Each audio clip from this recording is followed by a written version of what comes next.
तो ये है इलेक्ट्रिक पोटेंशियल एनर्जी। सपोज करो कि हमारे पास 2 पॉइंट चार्ज हैं Q1 और Q2, इनके बीच की डिस्टेंस कितनी है R1। अब इसके बाद हम क्या करेंगे, Q1 को रेस्ट में बनाए रखेंगे और Q2 को डिस्प्लेस कर देंगे। तो इस तरह से Q1 यहीं का यहीं रह गया और Q2 चला गया दूर, यहां Q2 हम ले आए। अब इनके बीच की डिस्टेंस हो गई R2। तो एक बात याद रखना है, Q1 Q2 एक दूसरे पर फोर्स लगाएंगे, इलेक्ट्रोस्टैटिक फोर्स, और जब इलेक्ट्रोस्टैटिक फोर्स लगाएंगे पार्टिकल्स तो उनके बीच पोटेंशियल एनर्जी होगी। हमने Q2 को यहां दूर कर दिया, लेकिन फिर भी ये फोर्स लगा रहे हैं, तो यहां भी इनके बीच पोटेंशियल एनर्जी होगी। लेकिन यहां की पोटेंशियल एनर्जी और यहां की पोटेंशियल एनर्जी इक्वल नहीं होगी। क्यों नहीं होगी? क्योंकि Q2 को जब आप दूर ले आएंगे तो इलेक्ट्रोस्टैटिक फोर्स वर्क करेगा। डिस्प्लेसमेंट हुआ चूंकि Q2 का, तो जब डिस्प्लेसमेंट होता है तो जो फोर्स लगता है वो वर्क कर रहा होता है, तो ये वर्क भी इसी में स्टोर हो जाएगा। तो जो पहले पोटेंशियल एनर्जी थी, उसी पोटेंशियल एनर्जी में जो work done by electrostatic force है वो भी आपका स्टोर हो गया। ठीक है, तो हम ये कह सकते हैं कि ये दोनों एनर्जी, पोटेंशियल एनर्जी सेम नहीं है। तो क्यों सेम नहीं है? क्योंकि जो इनिशियल पोटेंशियल एनर्जी थी उसमें वर्क डन भी ऐड हो जाएगा, तो अब पोटेंशियल एनर्जी में डिफरेंस आ गया। तो सपोज करेंगे कि जब इनिशियली ये पोजीशन थी तब सिस्टम की पोटेंशियल एनर्जी थी UR1, और जब फाइनली ये पोजीशन हो गई तो सपोज करें अब पोटेंशियल एनर्जी हो गई UR2।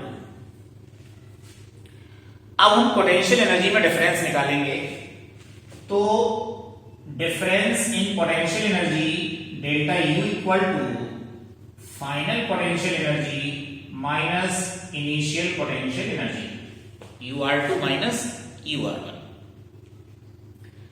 अब इसमें एक बात मैं बता चुका हूं कि अगर हम Q2 को डिस्प्लेस कर रहे हैं तो उस पर जो लगने वाला इलेक्ट्रोस्टैटिक फोर्स है वो वर्क करता है, और work done by electrostatic force W suffix EL ये हो जाएगा 1/4 pi epsilon not Q1 Q2 और ब्रैकेट में 1/R1 माइनस 1/R2। ठीक है, तो इनिशियली जब ये पोजीशन थी तो इस सिस्टम की पोटेंशियल एनर्जी थी UR1, और जब हम Q2 को डिस्प्लेस करके दूर ले गए तो अब सिस्टम की पोटेंशियल एनर्जी कितनी हो गई UR2। चेंज हो गया पोटेंशियल एनर्जी में, क्योंकि जो इलेक्ट्रोस्टैटिक फोर्स ने वर्क किया वो वर्क भी इसी में स्टोर हो जाएगा। तो इनिशियल पोटेंशियल एनर्जी और फाइनल पोटेंशियल एनर्जी में डिफरेंस आ जाएगा। तो इनिशियल पोटेंशियल एनर्जी ये है सिस्टम की, और फाइनल पोटेंशियल एनर्जी ये है, तो चेंज इन पोटेंशियल एनर्जी ये हो गई। अब मैंने कहा कि जो Q2 को हमने डिस्प्लेस किया है तो उस पर जो इलेक्ट्रोस्टैटिक फोर्स लग रहा है उसने वर्क किया, और वो वर्क हम इस फार्मूले से निकाल सकते हैं। इसका डेरिवेशन में तुम्हें बता चुका हूं। अब कॉन्सेप्ट आपकी ये है कि जो चेंज इन पोटेंशियल एनर्जी है, चेंज इन पोटेंशियल एनर्जी है वो equal to negative of work done by electrostatic force. Change in potential energy equal to negative of work done by electrostatic force. तो अब हम इसमें ये कह सकते हैं delta U equal to minus, और ये हमारे पास ये लिखा हुआ है तो हम इसमें वैल्यू रख देंगे। तो ये हमारा आ गया Q1 Q2 ब्रैकेट में 1/R1 माइनस 1/R2। इस माइनस का मल्टीप्लाई कर दें और डेल्टा U की जगह पर हम ये लिख सकते हैं UR2 माइनस UR1। तो UR2 minus UR1 equal to 1/4πε0 Q1 Q2 और अब ये हो गया 1/R2 माइनस 1/R1। तो ये चेंज इन पोटेंशियल एनर्जी आपका आ गया। अब ध्यान देना ये है कि चेंज इन पोटेंशियल एनर्जी निकालने के बाद अगर हम पोटेंशियल एनर्जी निकालना चाहें तो कैसे निकाल सकते हैं? अभी तो हमने चेंज इन पोटेंशियल एनर्जी निकाला भाई, यहां पर पोटेंशियल एनर्जी कितनी थी UR1। जब हमने Q2 को डिस्प्लेस कर दिया तो जो वर्क डन है वो भी इसमें स्टोर हो गया, तो पोटेंशियल एनर्जी चेंज हो गई, UR2 हो गई। तो चेंज इन पोटेंशियल एनर्जी अभी हमने निकाला है। अब अगर हम ये निकालना चाहें कि पोटेंशियल एनर्जी कितनी है तो उसको भी हम निकाल सकते हैं। इसके लिए हमें ये करना होगा कि कोई एक ऐसी सिचुएशन हमको लेनी होगी जिसमें पोटेंशियल एनर्जी जीरो हो। तो जीरो पोटेंशियल एनर्जी कब होती है? जब Q1 Q2 के बीच की डिस्टेंस बहुत ज्यादा होती है, जिसे हम इन्फिनिटी भी कह सकते हैं। तो सपोज करिए इनिशियली Q1 और Q2 के बीच की डिस्टेंस आपकी है इन्फिनिटी। ये तो हमने चेंज इन पोटेंशियल एनर्जी निकाला। अब हम पोटेंशियल एनर्जी निकालने जा रहे हैं, सिस्टम की पोटेंशियल एनर्जी क्या होगी। तो उसके लिए हमें क्या करना होता है, एक सिचुएशन ऐसी लेनी होती है जिसमें पोटेंशियल एनर्जी कितनी हो? जीरो। और कब होती है वो जीरो पोटेंशियल एनर्जी? जब Q1 Q2 के बीच की डिस्टेंस इन्फिनिटी हो। ठीक है, तो ये इन्फिनिटी हो गई। अब हम क्या करेंगे, Q1 को आप ज्यों का त्यों रखिए और Q2 को डिस्प्लेस करते हुए इसके पास लाइए। जब पास लाए तो ये देखो Q2 पास में आ गया। अब इनके बीच की डिस्टेंस कितनी हो गई? R। तो इनिशियल डिस्टेंस दोनों के बीच की इन्फिनिटी है और इस समय इनकी जो पोटेंशियल एनर्जी होगी वो मैंने कहा जीरो है। ठीक है, U इन्फिनिटी कितनी है? जीरो। अब जब बाद में R डिस्टेंस रह जाएगी इनके बीच में तो उस समय पोटेंशियल एनर्जी हो गई UR इक्वल टू, अब तो पोटेंशियल एनर्जी इसमें होगी। ठीक है, तो ये पोटेंशियल एनर्जी हम फाइंड करना चाहते हैं। अब हम यहां पर ये देखो final potential energy minus initial potential energy ये लिखा हुआ है। तो फाइनल पोटेंशियल एनर्जी ये है, इनिशियल पोटेंशियल एनर्जी ये है। तो ये हो गया final potential energy UR minus initial potential energy U infinity equal to इतना होता है। तो 1/4πε0 Q1 Q2। अब यहां पर R2 क्या है? Final distance. ये फाइनल डिस्टेंस है और फाइनल डिस्टेंस हमारी कितनी है? R। तो यहां हो जाएगा R माइनस R1 क्या है? Initial distance. ये हो जाएगी इनिशियल डिस्टेंस देखो कितनी है? इन्फिनिटी। तो ये तो हो गया आपका जीरो और U इन्फिनिटी की वैल्यू कितनी है? वो भी जीरो है। तो UR minus zero equal to 1/4πε0 Q1 Q2 और ये 1/R। तो अब हमें ये मिल गया कि अगर Q1 Q2 के बीच की डिस्टेंस R है तो उस समय जो पोटेंशियल एनर्जी होगी वो इतनी होगी। तो हम इसको लिख सकते हैं UR equal to 1/4πε0 Q1 Q2 upon R। तो ये है पोटेंशियल एनर्जी। तो ये हमने चेंज इन पोटेंशियल एनर्जी निकाला था और अब हमने ये क्या निकाल लिया? Potential energy. तो याद रहे कि जब हमें पोटेंशियल एनर्जी निकालनी है तो एक सिचुएशन हमें ऐसी चूज करनी है जिसमें सिस्टम की पोटेंशियल एनर्जी क्या हो? जीरो। इसके लिए Q1 Q2 को कहां रखना होगा? इन्फिनिटी पर। फिर बाद में उनके बीच की डिस्टेंस कितनी कर देंगे? R। तो जब R डिस्टेंस हो जाएगी उस समय उनके बीच की पोटेंशियल एनर्जी ये हो जाएगी। तो ये फार्मूला तब अप्लाई करेंगे जब Q1 Q2 के बीच में डिस्टेंस कितनी हो? R। और उस समय हमें उस सिस्टम की पोटेंशियल एनर्जी निकालनी हो तो हम इस फार्मूले से निकाल सकते हैं। ओके, अब हम देखते हैं इलेक्ट्रिक पोटेंशियल। इलेक्ट्रिक पोटेंशियल क्या है? सपोज करो कि हमारे पास एक चार्ज है Q और इस चार्ज के चारों तरफ इलेक्ट्रिक फील्ड होगा। उस इलेक्ट्रिक फील्ड में एक ये पॉइंट है A जिसमें हमने एक रख दिया है पॉजिटिव टेस्ट चार्ज। ठीक है, ये क्यू चार्ज है, क्यू चार्ज की चारों तरफ इलेक्ट्रिक फील्ड है और उस इलेक्ट्रिक फील्ड में पॉइंट ए है जहां पर हमने positive test charge plus Q naught रख दिया। इसके बाद हम इसको ले जाएंगे यहां से यहां, ये पॉइंट बी है, ये पॉइंट बी भी इसी चार्ज के इलेक्ट्रिक फील्ड में है। ठीक है, तो ये पॉइंट ए और पॉइंट बी दोनों ही एक ही इलेक्ट्रिक फील्ड में है। किसने पैदा किया इलेक्ट्रिक फील्ड? क्यू ने। ठीक है, अब जब ए से बी तक हम लाएंगे तो पहले इन चार्जेस के बीच की डिस्टेंस कम थी, लेकिन जब ये क्यू नॉट उठ करके यहां आ जाएगा तो अब इनके बीच की डिस्टेंस ज्यादा हो जाएगी, तो पोटेंशियल एनर्जी चेंज हो जाएगी। अभी मैंने पीछे टॉपिक बताया कि जब दोनों चार्जेस के बीच की डिस्टेंस चेंज हो जाती है तो पोटेंशियल एनर्जी भी चेंज हो जाती है। तो यहां पर जब चार्ज था हमारा, कौन सा चार्ज? पॉजिटिव टेस्ट चार्ज, उस समय सिस्टम की पोटेंशियल एनर्जी मान लो यूए है। कितनी पोटेंशियल एनर्जी है? यूए। सिस्टम की पोटेंशियल एनर्जी कितनी है? यूए। अब इसके बाद जब हम क्यू नॉट को यहां बी पर ले आए तो क्यू यहां है और क्यू नॉट आ गया था यहां। अब सिस्टम की पोटेंशियल एनर्जी हो गई यूबी। ठीक है, तो चेंज इन पोटेंशियल एनर्जी कितना हो गया?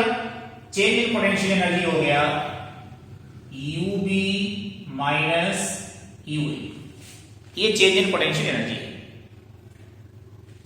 सपोज करो कि पॉइंट ए पर पोटेंशियल वीए, याद रखें पोटेंशियल एनर्जी जो होती है वो सिस्टम की होती है, लेकिन पोटेंशियल किसका होता है? पॉइंट का होता है। तो इस पॉइंट पर पोटेंशियल कितना है? वी, और इस वाले पॉइंट का पोटेंशियल है वी बी। तो पोटेंशियल में कितना चेंज हो गया? चेंज इन पोटेंशियल हो जाएगा, change in potential equal to हो जाएगा V B minus V A. ठीक है, तो जब ए पर पॉजिटिव टेस्ट चार्ज था तो क्यू नॉट और क्यू से बनने वाले सिस्टम की पोटेंशियल एनर्जी क्या थी? यूए। जब क्यू नॉट बी पर पहुंच गया तो अब क्यू नॉट और क्यू से बनने वाले सिस्टम की पोटेंशियल एनर्जी क्या है? यूबी। केवल ए पर पोटेंशियल क्या है? वीए। बी पर पोटेंशियल क्या है? वीबी। तो ये चेंज इन पोटेंशियल एनर्जी है और ये चेंज इन पोटेंशियल है। अब पोटेंशियल डिफरेंस और चेंज इन पोटेंशियल एनर्जी में क्या रिलेशन है? वो रिलेशन ये है delta B equal to delta U upon Q naught. यानी potential difference between two points is equal to change in potential energy of the system upon test charge. अब इसके बाद हम इसको ऐसा भी लिख सकते हैं VB minus V A equal to UB minus UA और अपॉन क्यू नॉट। ठीक है, तो अब हमको ये पोटेंशियल डिफरेंस मिल गया। Potential difference equal to change in potential energy upon test charge. अब हमको जो है इसमें एक बात ध्यान देना है कि जब हम क्यू नॉट को लाए थे तो हम इस तरह से लाए हैं कि उसकी काइनेटिक एनर्जी में कोई चेंज नहीं हुआ। ठीक है, अब हम लगाएंगे वर्क एनर्जी थ्योरम। इसलिए हम वर्क एनर्जी थ्योरम लगा रहे हैं क्योंकि यहां से यहां तक हम आए तो वर्क तो हुआ ही है। इस क्यू ने क्यू नॉट पर फोर्स लगाया, इलेक्ट्रोस्टैटिक फोर्स, तो उस फोर्स ने भी वर्क किया होगा और जो एक्सटर्नल एजेंट इसको ला रहा है, डिस्प्लेस कर रहा है, उसने भी वर्क किया होगा। तो वर्क एनर्जी थ्योरम हम लगाएंगे और वर्क एनर्जी थ्योरम के according change in kinetic energy equal to work done by all forces. तो work done by electrostatic force plus work done by external force. ठीक है, तो change in kinetic energy equal to work done by all forces. कौन कह रहा है? ये work energy theorem. और वर्क एनर्जी थ्योरम को ही हमने इस तरह से लिख दिया, change in kinetic energy equal to work done by electrostatic force, क्योंकि Q नॉट पर इलेक्ट्रोस्टैटिक फोर्स भी लग रहा है और जो एक्सटर्नल एजेंट इसको डिस्प्लेस कर रहा होगा वो भी फोर्स लगा रहा है। तो ये हो गया। अब चेंज इन काइनेटिक एनर्जी है 0, तो WEL प्लस WEXT, तो यहां मिला हमको WEXT equal to minus WEL। ठीक है, तो ये तुम्हारा ये आया। अब इसमें हम ये बता चुके हैं कि negative of work done by electrostatic force equal to change in potential energy. ठीक है, तो हम यहां पर इसकी जगह पर लिख सकते हैं वर्क डन, इसमें क्या लिखा? Minus WEL, negative of work done by electrostatic force equal to change in potential energy. तो हम इसकी जगह पर ये लिख सकते हैं VB minus VA equal to, और UB माइनस UB की जगह लिख सकते हैं हम minus WEL upon Q naught. ठीक है, इस बात को लेते हैं, इसमें हमने वैल्यू रख दी है इतनी। अब माइनस WEL की जगह क्या लिख सकते हैं? WEXT, तो VB minus VA equal to WEXT upon Q naught. ये पोटेंशियल डिफरेंस आ गया, यानी पोटेंशियल डिफरेंस जो होगा equal to work done by external force upon क्या? Test charge. तो ये हमारा पोटेंशियल डिफरेंस आया। अब हम क्या फाइंड करना चाहते हैं? इलेक्ट्रिक पोटेंशियल फाइंड करना चाहते हैं। तो इलेक्ट्रिक पोटेंशियल अगर फाइंड करना है तो हमें एक ऐसी सिचुएशन चूज करना है जिसमें पोटेंशियल एक पॉइंट पर 0 हो। फिर बाद में हम टेस्ट चार्ज को डिस्प्लेस करेंगे और किसी और पॉइंट पर लाएंगे जहां पोटेंशियल 0 नहीं है, वहां का पोटेंशियल हम फाइंड करेंगे। तो सपोज करो कि Q तो हमारा रेस्ट में है, जैसे यहां ये रेस्ट में है, यहां भी रेस्ट में है, और Q नॉट हमारा इनिशियली इंफिनिटी पर, इनके बीच डिस्टेंस कितनी है? इंफिनिटी। और Q नॉट को हमने इतने दूर रख दिया है कि इस पॉइंट पर पोटेंशियल 0 है। तो ये आपका इनिशियल पोटेंशियल क्या हो गया? 0। इसको हम A मान सकते हैं। तो यहां पर हमारा VA इक्वल टू क्या हो गया? 0 हो गया। अब हम इसको पास में लाते हैं यहां पॉइंट B पर। तो अगर हम पॉइंट B पर लाते हैं, अब पोटेंशियल हो गया VB, और यही हमको फाइंड करना है। तो चेंज इन पोटेंशियल यानी VB minus VA equal to WEXT upon Q naught. तो WEXT अपॉन Q नॉट। अब यहां पर जब A पर था इनिशियली Q नॉट, तो वहां पोटेंशियल क्या है? 0। तो ये 0 हो गया। तो VB minus 0 equal to WEXT upon Q naught. तो ये हमारा VB आ गया WEXT अपॉन Q नॉट। तो इससे क्या निकल आया? पॉइंट B पर पोटेंशियल है। तो याद रहे इनिशियल पोजीशन में वहां लेना है जहां पोटेंशियल क्या है? 0, और वो क्या लिया हमने? इंफिनिटी। फिर Q नॉट को खिसका के हम कहां लाए? B पर, वहां पर पोटेंशियल ये निकल आया।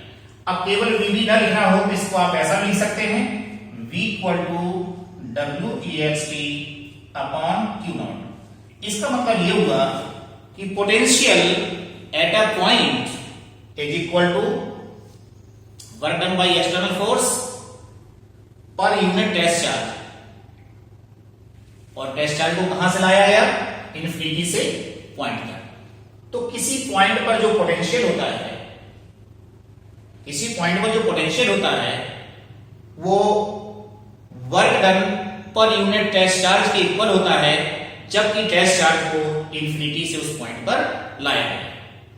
तो इस तरह से हमने पहले पोटेंशियल डिफरेंस निकाला, किस टर्म में निकाला था, चेंजिंग पोटेंशियल एनर्जी के टर्म में निकाला, फिर उसी पोटेंशियल डिफरेंस को हमने बर्डन के टर्म में निकाला, और फिर बाद में हमने क्या किया, इनिशियल पोजीशन इंफिनिटी पर ली, जिससे हमें क्या मिला, किसी एक पॉइंट पर पोटेंशियल मिला। ओके